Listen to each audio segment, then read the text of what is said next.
Subscribe कीजिए ध्येय IAS channel को और बेल आइकन को दबाइए लेटेस्ट वीडियो सबसे पहले देखने के लिए।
नमस्कार, मैं सुनील वर्मा ध्येय आईएएस टीम की ओर से आपका स्वागत करता हूं ध्येय टीवी पर। हम बात करेंगे डेली करंट अफेयर्स के अपने प्रोग्राम पर, जैसा कि हम प्रतिदिन करते आए हैं। आज के वीडियो में मैं दो टॉपिक डिस्कस कर रहा हूं। पहला जो टॉपिक है, इसमें हम बात करेंगे international Day of Clean Air for Blue sky.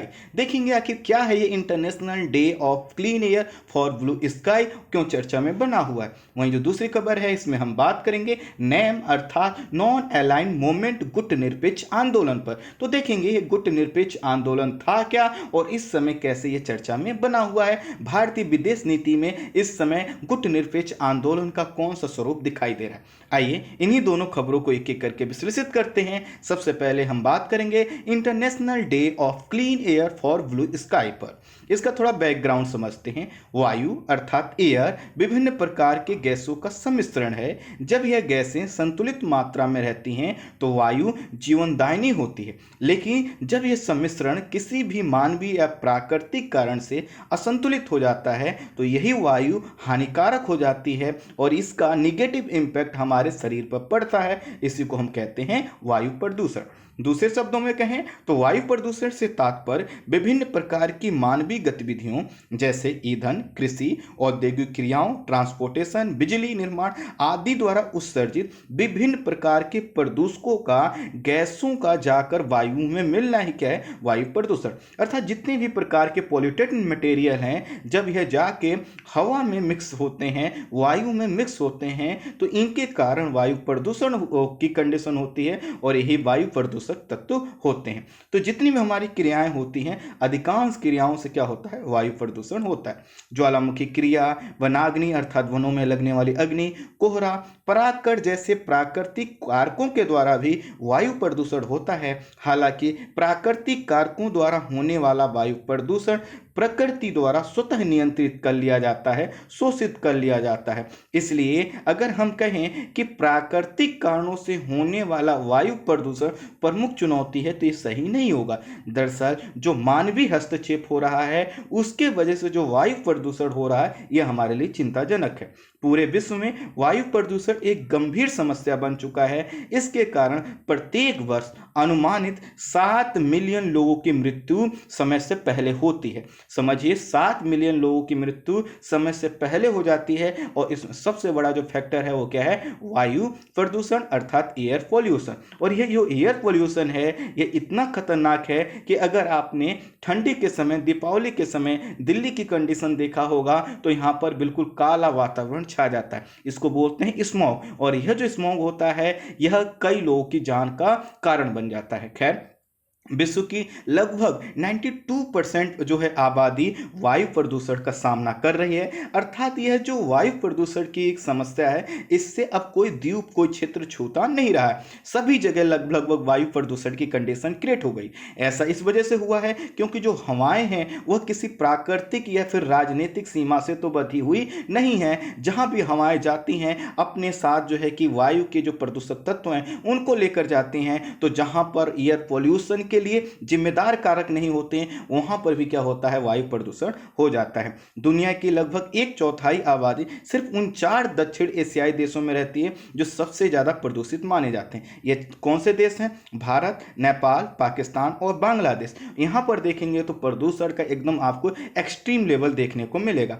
हाल ही में आई एक रिपोर्ट बताती है कि वायु प्रदूषण से कई देशों में जो उनकी जीवन प्रत्याशा है उसमें 5 से 6 साल की कमी हो गई है। जबकि कुछ क्षेत्रों में, जैसे हम नॉर्थ इंडिया में बात करें, तो यहाँ के लोगों का जो जीवन काल है वो 8 साल कम हो गया है सिर्फ वायु प्रदूषण के कारण। आप समझ सकते हैं कितना नेगेटिव इंपैक्ट इसका पड़ रहा है।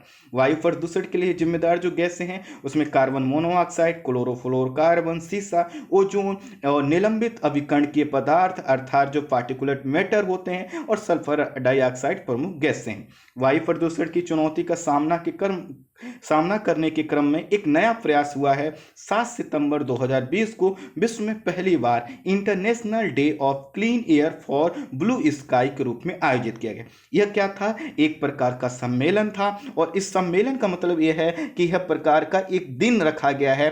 कब? 7 सितंबर को। और इस दिन हमने किस रूप में सेलिब्रेट किया? यह international Day of Clean Air for Blue sky अर्थात नीला जो आसमान है उसके लिए जो हवा है वह शुद्ध होनी चाहिए, यह इसका हमने रखा। और इसी के तहत हमने क्या किया? एक आयोजन किया। International Day of Clean Air for Blue sky का मुख्य उद्देश्य यह था कि सभी स्तरों यथा व्यक्ति, समुदाय, निगम, सरकार आदि के स्तर पर जागरूकता को बढ़ाया जाए, जिससे वायु प्रदूषण की समस्या में सभी वर्ग, सभी क्षेत्र, सभी संगठनों का सहयोग मिल सके। और इसी के तहत क्या किया गया है, इसको हमने अपनाया। इसका एक अन्य उद्देश्य ये भी है कि वायु प्रदूषण पर कार्य करने वाले सभी जो हितधारक हैं, जो लोग हैं, जो समूह हैं, संगठन है, वो एक साथ आ सकें ताकि अंतर्राष्ट्रीय, राष्ट्रीय और क्षेत्रीय स्तर पर इसका समर्थन प्राप्त हो सके। तो हमने क्या किया है कि हमने एक मुहिम चलाया है international Day of Clean Air for Blue sky. और इसका उद्देश्य क्या है कि वायु प्रदूषण के संदर्भ में अवेयरनेस फैलाना, सभी लोगों को एक मंच पर लाना और वायु प्रदूषण की समस्या का निजात करना। इसका एक जो अन्य उद्देश्य है वह है, जैसा कि मैंने बताया, कि अंतर्राष्ट्रीय, राष्ट्रीय और क्षेत्रीय समर्थन प्राप्त हो सके। वर्ष 2020 की जो थीम रखी गई थी और पहली बार इसका आयोजन किया गया था, तो आपसे पूछा जा सकता है कि आखिर किसका आयोजन पहली बार किया गया, और उसकी थीम जो थी वह है क्लीन एयर फॉर ऑल रखा गया है, अर्थात सभी के लिए स्वच्छ जो है कि वायु, इसकी थीम रखी गई है। यह जो डे मनाया गया international Day of Clean Air for Blue sky, इसको अपनाने का या इसको हर साल मनाने का जो डिसीजन लिया गया था वह लिया गया था 19 दिसंबर 2019 को। और यह जो संकल्प पास करके इसको लाया गया था और संकल्प पास हुआ था संयुक्त राष्ट्र महासभा में, अर्थात 19 दिसंबर 2019 को संयुक्त राष्ट्र महासभा में एक प्रस्ताव लगाया जाता है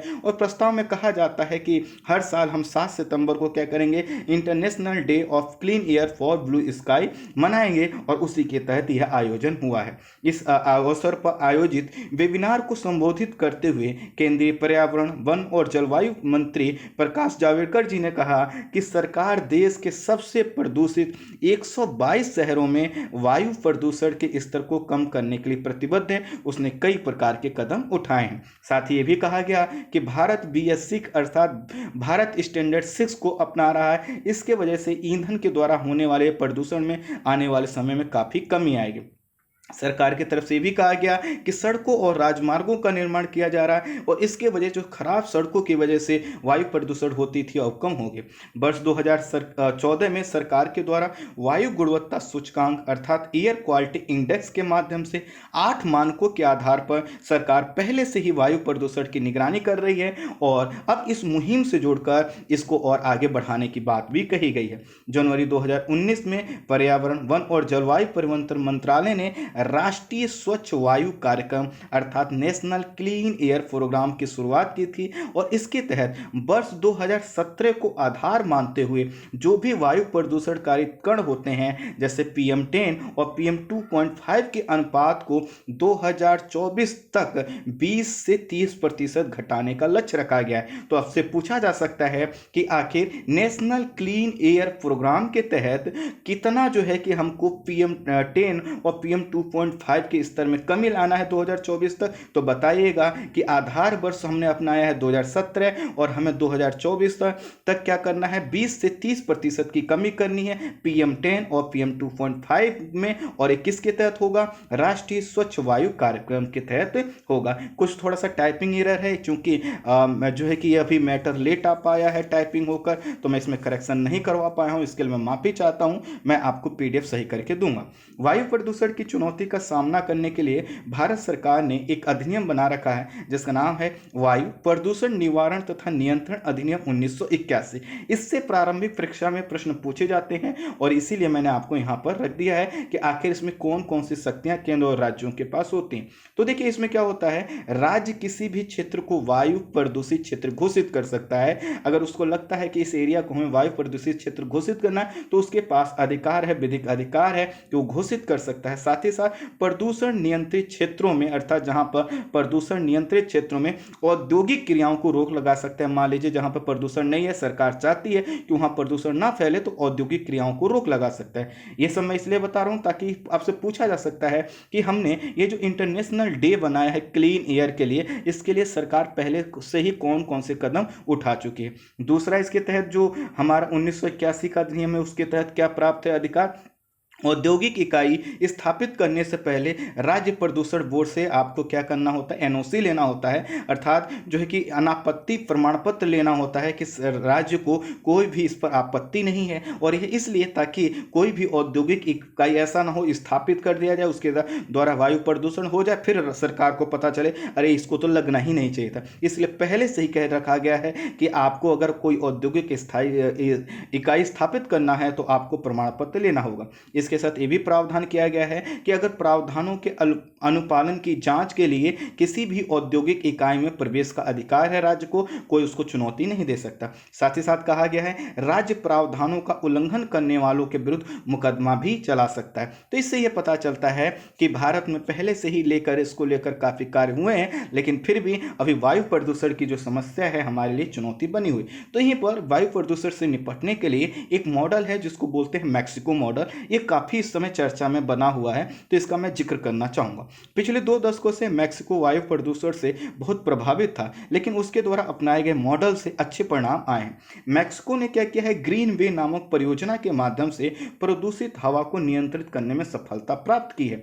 इसके तहत मैक्सिको ने 100 से अधिक ऊंचे स्तंभों को ऊर्ध्वाधर बगीचों में तब्दील कर दिया है। अब समझिए कि यह ऊर्ध्वाधर बगीचों का मतलब क्या है, इसको आसान से यहां पर ध्यान दीजिएगा। मैक्सिको ने 100 नहीं 1000 से अधिक ऊंचे स्तंभों को ऊर्ध्वाधर बगीचों में बदल दिया है। अब ऊर्ध्वाधर बगीचा का मतलब क्या है, देखिए आपने देखा बगीचा देखा होगा मैदानी रूप में, लेकिन अब कल्पना करिए कोई बिल्डिंग है, उस बिल्डिंग के दीवारों पर क्या कर दिया जाए, कोई प्लांट लगा दिया जाए, या उस बिल्डिंग के चारों तरफ कुछ ऐसे जो है कि चीजें लगा दी जाए जिन पे गमले हम टांग सकें। तो क्या होगा, यह जो कि लाइन बाई लाइन आपने देखा होगा गमलों की एक लाइन लग जाएगी बिल्डिंग के दीवार के चारों तरफ। अगर आपको और आसान शब्दों में मैं समझाऊं तो मान लीजिए आपके जो घर के पास बिजली का खंभा है, इसी बिजली के खंभे पर आप क्या कर दीजिए कि कुछ लोहे के ऐसे जो है कि वहां पर गोल घेरे वाला कोई किनारा बना दीजिए लोहे से लटकते हुए, और उसमें क्या करिए गमलों को फंसा दीजिए। पानी का जो बोतल होता है उसमें मिट्टी लगाकर उसमें गमले लगाकर उसको टांग दीजिए,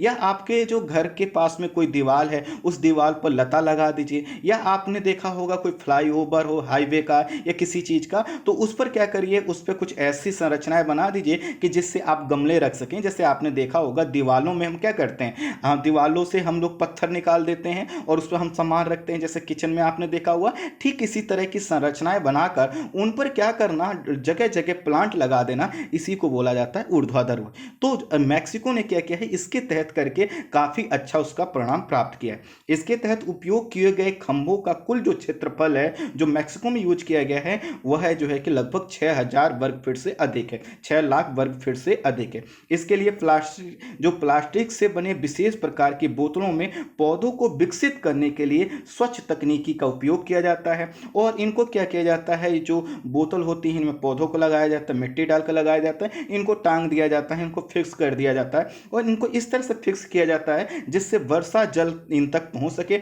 अर्थात उनको खुला रखा जाता है, उनको ढका नहीं जाता, जिससे धूप भी प्राप्त हो सके और जब भी बारिश हो तो बारिश से इनको पानी मिल सके। और इस तरह से क्या है, नेचुरली ये ग्रोथ करते रहते हैं। ये जो बगीचे लगाए गए हैं मैक्सिको में, चाहे वो घरों के किनारे हों, दीवालों के किनारे हों, या फिर रोड के किनारे हों, या फ्लाईओवर रोड के बीच में जो खाली जगह पड़ी रहती उसमें हो, या फिर जो बिजली के खंभों, किसी भी चीज पर जब ये गमले लगाए जाते हैं तो इनसे काफी फायदा मिलता है। इनसे ये होता है कि जो प्रदूषण फैलाने वाली गैसें होती हैं, इन गैसों का अवशोषण इनके द्वारा कर लिया जाता है, बदले में ऑक्सीजन दिया जाता है। यूनिट लिखी हुई है कितना ऑक्सीजन देते हैं, कितना प्रदूषण ये अवशोषित करते हैं। अब तक ये जो तकनीकी है चीन, जापान, अमेरिका, फ्रांस, यूरोप के अन्य देशों द्वारा अपनाई जा रही है। इसका काफी अच्छा जो है कि प्रॉफिट मिल रहा है। भारत जैसे देश में आपने देखा होगा जहां पे दीवारें खाली पड़ी हुई हैं, हाईवे के किनारे की जमीन खाली पड़ी है, 2 हाईवे अगर होते हैं आपने देखा होगा, 2 साइड जो हाईवे होते हैं उसके बीच की जो जमीन खाली पड़ी है, यहाँ पर जो खंबे लगे हुए हैं, टावर लगे हुए, सब पर हम क्या कर सकते हैं, इनको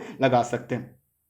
इसमें नए निर्माण की कोई आवश्यकता नहीं होती। राजमार्ग के खंभों, फ्लाईओवर के खंभों, सड़कों के मध्य भाग में दीवालों के सहारे, किसी भी खंभे के सहारे, जो भी टावर होते हैं उनके सहारे लगाए जा सकते हैं। तो भारत में भी इसको अपनाया जा सकता है, ये अच्छा है। तो आपसे पूछा जा सकता है कि आखिर वायु प्रदूषण के संदर्भ में मैक्सिको का मॉडल क्या है, तो उसको मैंने जैसे समझाया इसी से जोड़कर अगर आप ऑप्शन देखेंगे तो सभी आपके ऑप्शन सही हो जाएंगे, क्योंकि इसमें ज़्यादा था नहीं कुछ। अब हम बात करते हैं नैम के विषय में, अर्थात नॉन अलाइंड मूवमेंट के विषय में। द्वितीय विश्व युद्ध के पश्चात विश्व मुख्यतः 2 गुटों में बंटा हुआ था। एक तरफ थे साम्यवादी सोवियत संघ, दूसरी तरफ था पूंजीवादी अमेरिका। ध्यान दीजिएगा, मैंने फिर से कहा, मैं माफी मांगता हूं आपसे कि पीडीएफ जो है कि हम करेक्ट नहीं करवा पाए, कुछ टाइपिंग एरर है, लेकिन पीडीएफ आपको मैं सही करके दूंगा। तो कुल मिलाकर जो ये कोल्ड वॉर का समय था, इस समय देखेंगे तो दुनिया 2 खेमों में डिवाइड है। एक तरफ है शक्ति का प्रतीक अपने आप को मानने वाला अमेरिका, जो पूंजीवादी अर्थव्यवस्था को अपनाने वाला देश है, एक तरह की आइडियोलॉजी की यहाँ पर लड़ाई है।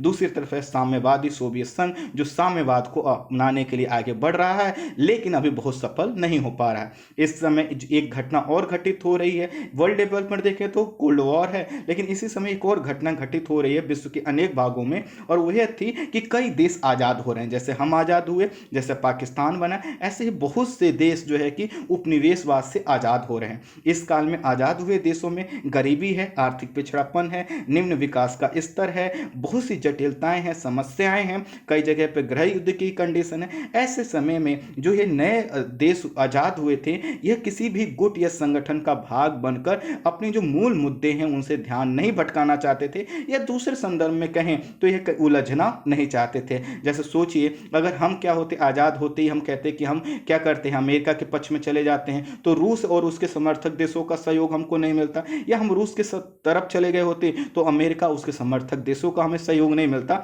इसलिए ऐसे समय में जो द्वितीय विश्व युद्ध के बाद एक आवश्यकता महसूस हुई कि क्यों ना हम ऐसा कोई संगठन बनाए, समूह बनाए, जो गुट निरपेक्ष हो या किसी भी गुट में शामिल ना हो। अर्थात गुट का मतलब है ना तो हम पूंजीवादी खेमे में जाएंगे, ना साम्यवादी खेमे में जाएंगे। तो यहीं पर कुछ देशों ने मिलजुल कर बात किया और कहा कि हम समूह बनाते हैं, लेकिन हम समूह कोई गुट के रूप में नहीं बनाएंगे, बल्कि हम अपने आप को गुट निरपेक्ष देश के रूप में जाने जाएंगे। और इसी को कहा गया गुट निरपेक्ष आंदोलन। मूवमेंट है, आंदोलन है, यह कोई संगठन नहीं है। अब इस आंदोलन में जितने भी देश जुड़ते चले जाएंगे, यह कारवां क्या हो जाएगा, बढ़ता हुआ चला जाएगा। तो गुट निरपेक्षता की ओर जो पहला कदम बढ़ाया गया था 1955 में वांडुंग सम्मेलन के माध्यम से उठाया गया था, जिसमें स्वतंत्र हुए 9 स्वतंत्र हुए कई देशों के राष्ट्राध्यक्षों ने भाग लिया। गुटनिरपेक्ष आंदोलन का जो पहला जो सम्मेलन हुआ था वह हुआ था 1961 में, और यह हुआ था बेलग्रेड में। इसमें हमारे यहाँ से जवाहरलाल नेहरू ने भाग लिया, यूगोस्लाविया के जो राष्ट्रपति थे सुकर्नो उन्होंने भाग लिया था, मिस्र के राष्ट्रपति कर्नल नासिर ने भाग लिया था, घाना के राष्ट्रपति क्वामा एनक्रूमा ने इसमें भाग लिया था। और इस तरह से यहाँ से क्या हुआ, गुटनिरपेक्ष आंदोलन बढ़ा। वर्तमान समय में नैम अर्थात गुटनिरपेक्ष आंदोलन संयुक्त राष्ट्र के बाद विश्व का सबसे बड़ा राजनीतिक समन्वय स्थापित करने वाला या राजनीतिक रूप से परामर्श करने वाला मंच है, जिसमें 120 विकासशील देश शामिल हैं। इसके जो उद्देश्य थे वो निम्नलिखित थे। वह पहला था शीत युद्ध की राजनीति का त्याग करना, अर्थात कोई भी देश क्या करेगा जो इसमें शामिल है वो शीत युद्ध में शामिल नहीं होगा। साथ ही साथ कहा गया स्वतंत्र अंतर्राष्ट्रीय राजनीति का अनुसरण करना, किसी भी गुट में शामिल नहीं होंगे तो हमारी जो अंतर्राष्ट्रीय राजनीति होगी हम स्वतंत्र रूप से चला पाएंगे, किसी का अनुसरण करने की आवश्यकता नहीं।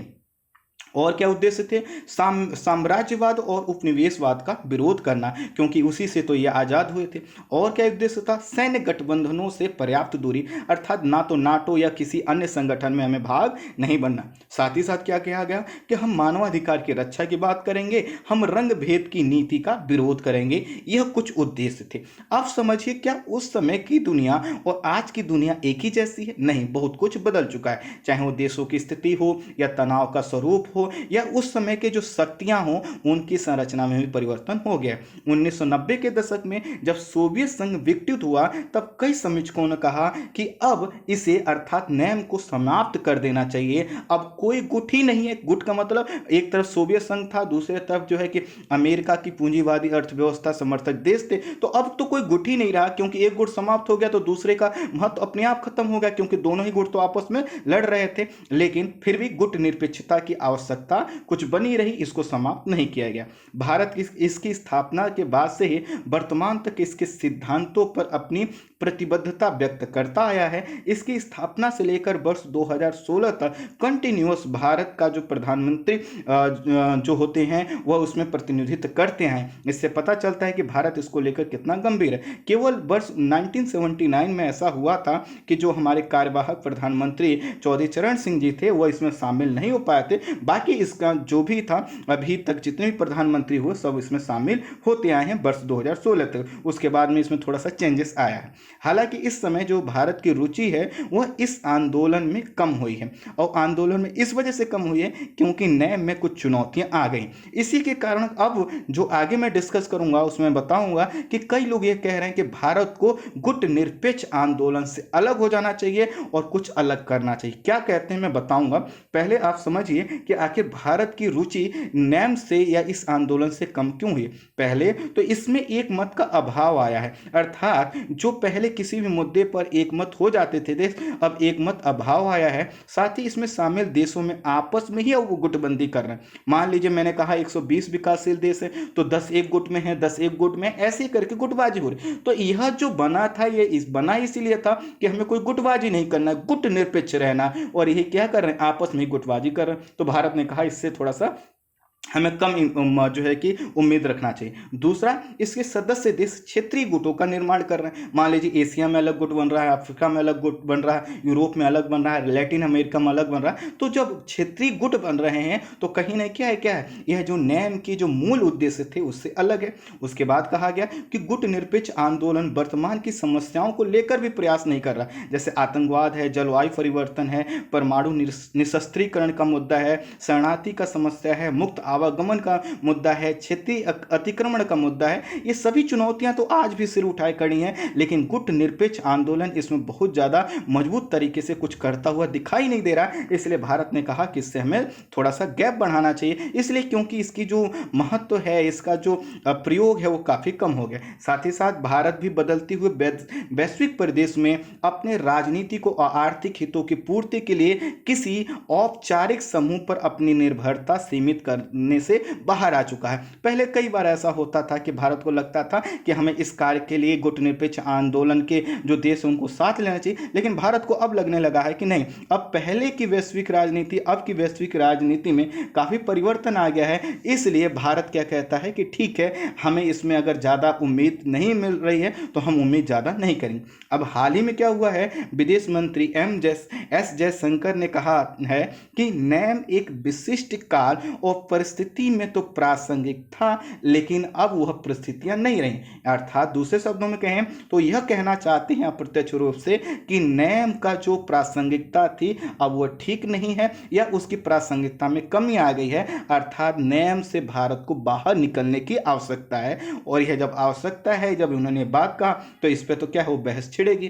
तो एक बड़े वर्ग का मानना है कि भारत को नैम के दायरे से बाहर निकलकर ऐसी विदेश नीति अपनानी चाहिए जिससे वह एशिया में शक्ति संतुलन कायम करने में अपनी शक्ति को बढ़ा सके। प्रश्न आएगा, एशिया में शक्ति संतुलन कैसे कायम होगा? यहाँ पर तो क्या है, चीन भी है, पाकिस्तान भी है, और पाकिस्तान हमेशा टांग खींचता रहता है, चीन इसको जो है कि सामने से खड़े होकर टक्कर देता है। तो आखिर कैसे किया जाए? तो इसका कहने का मतलब यह है कि कई लोगों का कहना है कि चीन द्वारा जो अपनाई जा रही नीतियां हैं इसमें भारत को क्या करना चाहिए, जिस तरह से भारत की नज़दीकी अमेरिका से बढ़ी है, खुलकर स्पष्ट रूप से भारत को कहना चाहिए कि हाँ वह अमेरिकी खेमे में आ गया है। साथ ही साथ कहा जा रहा है भारत को क्वाड ग्रुप की में मजबूती बढ़ानी चाहिए। तो क्वाड ग्रुप में मजबूती बढ़ाने का मतलब क्या है कि गुट निरपेक्ष आंदोलनों से थोड़ा सा इतर होकर हमें काम करना है। समीक्षकों का यह भी कहना है कि भारत पहले से ही नेम से ही जो है कि नेम के स्वरूप में परिवर्तन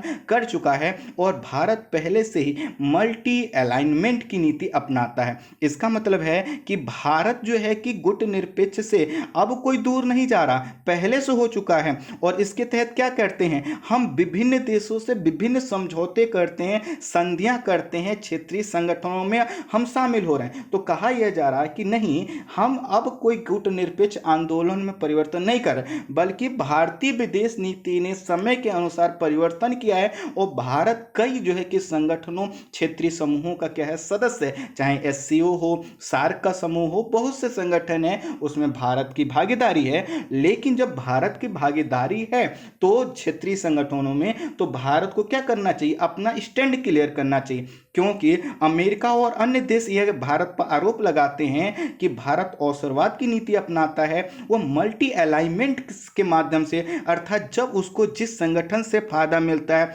उसके साथ जाकर वो समझौता करता है और उसका फायदा उठाता है। और इस तरह से भारत को कहा जाता है कुछ देशों के द्वारा भारत अवसरवाद का, क्योंकि उनका कहना था कि भारत ने शीत युद्ध के समय इसलिए अमेरिका का खेमा नहीं अपनाया क्योंकि वह रूस से भी फायदा लेना चाहता था, सोवियत संघ से भी और अमेरिका से भी। और वर्तमान समय में भी क्या है कि भारत दोनों देशों को लेकर आगे बढ़।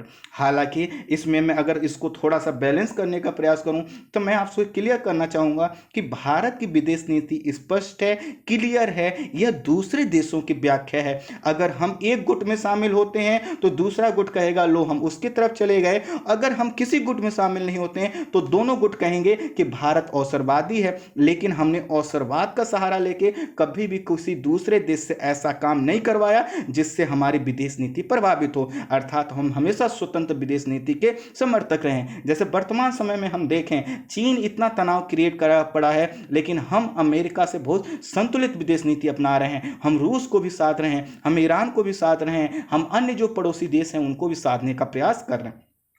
भारत ने जो है कि इसके बाद कहा कि जो मल्टी अलाइनमेंट की नीति थी, इसके बाद भारत ने कहा कि भारत जो है कि कुछ और भी करेगा। भारत ने कहा कि हम क्या करेंगे, अपनी विदेश नीति में मुद्दा आधारित पार्टनरशिप का सिद्धांत अपनाएंगे। अर्थात हम क्या करेंगे, भारत ने कहा कि जब कोई मुद्दा आएगा जिसमें विकासशील देशों की बात हो, पर्यावरण को लेकर बात हो, गरीबी को लेकर बात हो, टेक्नोलॉजी हस्तांतरण को लेकर बात हो, तो भारत ने कहा हम मुद्दा जो है आधारित पार्टनरशिप अपनाएंगे। अब हम कोई पुराने ढर्रे के जो जो है कि संगठन बनते थे, जो ग्रुप बनते थे, उसका नहीं बना। लेकिन भारत इसमें भी सफल नहीं हुआ। सफल इसलिए नहीं हुआ क्योंकि मुद्दों के मामले में सभी देशों में सहमति बनानी बहुत कठिन होती है। तो कहीं ना कहीं इस समय जो भारत की विदेश नीति है वह थोड़ा सा तो बिल्कुल भी क्या है, नैम से परिवर्तित हो चुकी है, लेकिन हम नैम से बिल्कुल अलग नहीं हुए। क्लियर फिर से मैं कर दूं, मैं क्या कहना चाहता हूं, मैं यह कहना चाहता हूं कि भारत की विदेश नीति नैम से प्रभावित है, लेकिन पूर्णतः नैम जैसी वाली नहीं है। कारण ये है कि इस समय भारत जो है कि एडवांसिंग प्रॉस्पेरिटी एंड इन्फ्लुएंस की नीति अपनाता है, अर्थात हम कोशिश करते हैं कि सभी देशों के साथ हमारा अच्छा संबंध रहे, हमारी मजबूत विदेश नीति रहे और सभी देशों पर उसका जो एक इन्फ्लुएंस जो है, प्रभाव वह सही पड़े। किसी के अगेंस्ट में जाकर हम किसी संगठन में शामिल नहीं होना चाहते। तो कई समीक्षकों ने यह भी कहा है कि भारत चीन तनाव को देखते हुए भारत को यूएसए ग्रुप में शामिल होने की जो झिझक है उसको अब छोड़ देना चाहिए। लेकिन विदेश मंत्रालय ने यह स्पष्ट कर दिया है कि भारत अभी किसी भी अलायंस का पार्ट नहीं बनेगा। बहुत से समीक्षकों का यह भी मानना है कि किसी अलायंस में शामिल होने की अब जरूरत भी नहीं है, क्योंकि जो अब रणनीति थी, कौन सी रणनीति, किसी अलायंस में शामिल होने की, तो अलायंस की जितने भी अलायंस थे वो सब क्या हो रहे हैं, ध्वस्त हो रहे हैं। अर्थात अलायंस का जो कॉन्सेप्ट था वह आज से 50 साल पहले के लिए ठीक था कि आप किसी अलायंस का फायदा अगर बन जाओगे, जुड़ जाओगे तो इस अलायंस का आपको फायदा मिलेगा। अब नहीं मिलता। उदाहरण स्वरूप हम नाटो को ले सकते हैं, दक्षिण एशिया सहयोग संगठन को ले सकते हैं। नाटो को आपने देखा होगा, तुर्की को ले लीजिए, ग्रीस को ले लीजिए और जो है कि अमेरिका को ले लीजिए, आपस में लड़ते रहते हैं। साथ ही साथ अगर फ्रांस को लेकर देखें, नाटो को लेकर, ब्रिटेन को लेकर देखें तो उसमें खर्चे को लेकर बात होती। तो कहीं ना कहीं जो अलायंस का कॉन्सेप्ट था वही अब ध्वस्त हो चुका। तो इसीलिए कुछ लोग कह रहे हैं कि ना, भारत ने जैसे अभी तक किसी भी गुट में शामिल नहीं हुआ है, अब भी भारत को किसी गुट में शामिल नहीं होना चाहिए था, क्योंकि गुट वाली जो नीति थी, जो विदेश नीति थी, वह तो कब की पुरानी हो चुकी है। और कुछ लोगों का यह भी कहना है कि जो भी संगठन बने थे वह यूएसएसआर अर्थात सोवियत संघ के ध्यान रखकर बने थे। अब जितने भी संगठन बन रहे हैं उन सब का उद्देश्य क्या है कि भारत, जैसे हम अमेरिका को ले लें, अमेरिका भारत से भी दोस्ती चाहता है। अन्य जो भारत के कुछ जो ऐसे देश हैं जिनके भारत के साथ अच्छे जो है कि संबंध हैं, उनके साथ भी संबंध है। ईरान को ले लें, ईरान के साथ जो है कि अमेरिका के खराब रिश्ते हैं लेकिन भारत के अच्छे हैं। ठीक इसी तरह से जो है कि सऊदी अरबिया से जो है कि अच्छे रिश्ते अमेरिका रखता है, लेकिन वह इतने अच्छे रिश्ते नहीं रखता कि अन्य देशों को कंट्रोल कर सके। तो कहीं ना कहीं यह हमें समझना होगा, जो अलायंस की नीति थी ना वह अब चेंज हो चुकी है। तो कुछ समीक्षक कह रहे हैं कि भारत को अमेरिका गुट में आना चाहिए, कुछ कह रहे हैं नहीं जो है कि रूस के समर्थन में आना चाहिए, कुछ ये कह रहे हैं कि नहीं, बिल्कुल स्वतंत्र रहना चाहिए और स्वतंत्र रहना ही सबसे अच्छी विदेश नीति मानी जाएगी मेरे हिसाब से। कुछ समीक्षकों का यह भी कहना है कि भारत को जियो स्ट्रेटेजी पर अर्थात भू रणनीति के महत्व को प्राथमिकता देनी चाहिए। हाँ, ये इस पर मैं सहमत हो सकता हूं कि जो जियो स्ट्रेटेजी है ये काफी महत्वपूर्ण होती है। जियो स्ट्रेटेजी का मतलब कि आपके चारों तरफ जो भू लोकेशन है, भू स्थिति की है, हर देश का अपना एक महत्व है। जैसे मैं कहूं कि इस समय ऑस्ट्रेलिया के साथ भारत ने जो अपना जो कि मिलिट्री बेस का स्वैप का एग्रीमेंट किया है, ये बहुत शानदार है। इसमें यह हुआ है कि भारत के अगर जरूरत पड़ने पर ऑस्ट्रेलिया के आइलैंड्स यूज कर सकता है, नेवी बेस को यूज कर सकता है, ठीक ऑस्ट्रेलिया वैसे ही कर सकता है। इसी तरह से अगर हम देखें तो जियो स्ट्रेटेजी के पॉइंट ऑफ व्यू से रूस हमारे लिए काफी महत्वपूर्ण है, क्योंकि रूस क्या कर सकता है, चीन को काउंटर कर सकता है, रोक सकता है। आपको पता है रूस एक पावर है, अभी भी भले ही उसकी इकोनॉमी डाउन हो रही है, लेकिन अगर सैन्य क्षमता देखें तो चीन पर भारी पड़ेगा। ठीक इसी तरह से अगर हम ईरान की लोकेशन देखें तो काफी महत्वपूर्ण है। इसी तरह अगर हम अफ्रीका में देखें तो अफ्रीका में मिस्र की जो लोकेशन है काफी महत्वपूर्ण है। ठीक इसी तरह से अगर हम पैसिफिक ओशन में देखें तो इंडोनेशिया की लोकेशन काफी महत्वपूर्ण है। तो जो जियो स्ट्रेटेजी के पॉइंट ऑफ व्यू से हमें जो है कि जो रिश्ते हैं, जो हमारी विदेश नीति है उसको बनाना चाहिए। जैसे आपने देखा होगा पहले हमने लुक ईस्ट पॉलिसी अपनाया, फिर एक्ट ईस्ट पॉलिसी अपनाया, तो ये क्या है, जियो स्ट्रेटेजी का ही एग्जाम्पल है। तो कहा यह जा रहा है कि भारत की जो विदेश नीति है ना वह शानदार रही है और भी उसको किसी भी अलायंस का समूह नहीं बनना चाहिए, लेकिन हाँ जियो स्ट्रेटजी को ध्यान में जरूर रखना चाहिए। और उस जियो स्ट्रेटजी में अगर अमेरिका भी फिट बैठता है तो हमें अमेरिका से भी जो है कि सहयोग लेने की जरूरत है, उसके साथ आगे बढ़ने की जरूरत है। लेकिन इसमें ध्यान रखने की जरूरत है कि हमारा पुराना दोस्त जो है कि रूस कट ना जाए। और इसके साथ ये भी हमें देखना होगा कि हमारे जो दोस्त हैं वह हमारे साथ रहें, अन्य देश जो आ सकते हैं वह भारतीय विदेश नीति के अनुकूल जब हो तभी हम उनको अपनाएं। यह भी कहा जा रहा है कि अमेरिका के साथ भारत को ज्वाइंट वेंचर की रणनीति अपनानी चाहिए। ज्वाइंट वेंचर की रणनीति के तहत क्या किया जाता है कि हम 10 लिस्ट मुद्दों की लिस्ट बनाते हैं। मान लीजिए हम बैठे भारत की तरफ से, कोई अमेरिका की तरफ से बैठा, हम 10 लिस्ट बनाते हैं कि इन मुद्दों पर हमें काम करना है, जिसमें सहमति हो उस पर आगे बढ़ें, बाकी को हम स्किप कर दें। तो यह भी हो सकता है। और अमेरिका को अगर हम ज्वाइंट वेंचर की रणनीति के तक आगे बढ़ाते हैं, तो अमेरिका भी हमसे उम्मीद नहीं करेगा कि हमें सभी मुद्दों पर अमेरिका का साथ देना चाहिए और हम स्वतंत्र विदेश नीति को भी अपनाए रह सकते हैं। कुछ समीक्षकों का मानना है कि भारत का कद और उसकी अर्थव्यवस्था 1970 के दशक से परिवर्तित हो चुकी है, इसलिए भारत को बिल्कुल स्वतंत्र विदेश नीति का अपनाना चाहिए और किसी भी गुट या समूह में शामिल नहीं होना चाहिए, और यही मेरा भी मत है। आई होप आप समझ पाए होंगे कि गुट निरपेक्ष आंदोलन या नॉन अलाइनमेंट मूवमेंट क्यों चर्चा में बना हुआ है। तो इस वीडियो में इतना ही। Thank you so much.